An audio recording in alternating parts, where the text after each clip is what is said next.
चक्रं दगरीटकुण्डलं सवेतवस्त्रं धरतेरुहेक्षणम् सारवक्षस्थलकौस्तुभश्रियं नमामि विष्णुं शिरसा चतुर्भुजम् श्रीपरमात्मने नमः।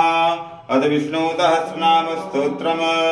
ओम यस्य स्मरणमात्रेण जन्मसंसारबन्धनात् विमुच्यते नमस्तस्मै विष्णवे परविष्णवे नमः। समस्तभूतानामादिभूताय भूभृते अनेकरूपरूपाय विष्णवे परविष्णवे। वैशम्पायन उवाच श्रुत्वा धर्मान् शेषेण पावनानि च सर्वदा युधिष्ठिरः शान्तनवं पुनरेवाभिभाषत।